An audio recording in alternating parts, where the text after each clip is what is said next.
شوہر کا انتقال ہو جائے اور اس شوہر کی کوئی اولاد نہ ہو تو بیوی کو چوتھائی حصہ ملتا ہے شوہر کی جائیداد سے 25%، اور اگر اس کی کوئی اولاد ہو تو 8واں حصہ ہے اس کا ہے، یعنی 12.5%۔ 1 کروڑ کی جائیداد ہے تو 12.5 لاکھ روپے بہو کو دینے پڑیں گے۔ اب یہ آیتیں کسی کو پتہ نہیں ہوتی، بس بہو کی شکل اچھی نہیں لگ رہی تو میں کیسے اس کو 25 لاکھ روپے دے دوں، اس نے تو مجھے کبھی چائے تک نہیں پلائی۔ بھائی یہاں پہ یہ نہیں لکھا ہوا کہ ساس کو چائے پلائے گی تو 25 لاکھ دینا ہے ورنہ نہیں دینا، یہاں پر لکھا ہوا ہے شوہر کی اولاد ہے تو 12.5 لاکھ روپے دو، اور اولاد نہیں ہے تو 25 لاکھ روپے دو، چاہے بہو نے خدمت کی ہو یا نہ کی ہو، جب تک وہ زوجیت میں ہے اس کا وراثت میں یہ حصہ بنتا ہے۔ دنیا کی کوئی طاقت بہو کو یا بیوی کو اس کے حصے سے محروم نہیں کر سکتی ہے۔ جو ان فیصلوں میں اپنی عقل دوڑاتا ہے وہ اللہ کے فیصلوں کے مقابلے میں اپنی ایک عدالت قائم کیے ہوئے ہے، اور یہ دنیا میں بھی ذلت اس کا مقدر بنے گی اور آخرت میں بھی یہ ذلیل ہوگا۔ مرنے سے پہلے جتنی وراثتیں دبائی ہوئی ہیں خدا را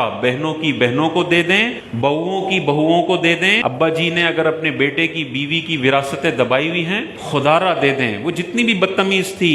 وہ آخرت میں اس کا حساب دے گی۔ لیکن آپ پر جو اللہ نے لازم کیا ہے، جس بندے کی کسٹڈی میں جائیداد ہے اس کو قرآن کے مطابق اس جائیداد کو ڈسٹریبیوٹ کرنا ہے۔ ایک لمحے ایک دن کی بھی دیری کرے گا پل پل یہ بندہ گناہگار ہوگا۔ اگر شوہر نے طلاق رجعی دی ہے، یعنی طلاق کے لفظ سے طلاق دی ہے اور 3 سے کم 2 طلاقیں دی ہیں یا 1 طلاق دی ہے، تو عدت کے دوران اگر شوہر کا انتقال ہو جاتا ہے تب بھی جائیداد سے بیگم کو حصہ ملے گا۔ تو بیگم کی جیسے عدت ہے 3 حیض، شوہر نے طلاق دے دی، ابھی 2 حیض ہوئے تھے کہ شوہر کا انتقال ہو گیا، تو اب سسر صاحب یہ نہیں کہہ سکتے کہ اس کو تو طلاق دے دی تھی 2 مہینے پہلے۔ جب تک وہ عورت عدت میں ہے اس کا حصہ اس کے شوہر کی جائیداد میں باقی رہے گا۔ یہاں تک بیوی کا حق ہے کہ تم طلاق بھی دے دو، عدت کے دوران وہ ایک طرح سے تمہاری بیوی ہی شمار ہوتی ہے۔ اگر تم نے 3 طلاقوں سے کم طلاقیں دی ہیں تو بیوی کو حصہ دوران عدت بھی دینا پڑے گا، لیکن 3 طلاقیں دے دی ہیں خدا نہ خواستہ ایک ساتھ، یہ گناہگار ہوگا لیکن اب بیوی کو جائیداد سے حصہ نہیں ملے گا۔ اچھا، بعض اوقات اپنی بیوی کو وراثت سے محروم کرنے کے لیے بندے کو بیماری لاحق ہوئی بھی ہوتی ہے اور اس کو لگتا ہے یار 2 مہینے میں مر جاؤں گا، اور وہ جان بوجھ کے اپنی بیوی کو وراثت سے محروم کرنے کے لیے مرنے سے 1 مہینہ پہلے طلاق دے دیتا ہے۔ تو اب یاد رکھیے، اگر اس نے مرض الموت میں، جس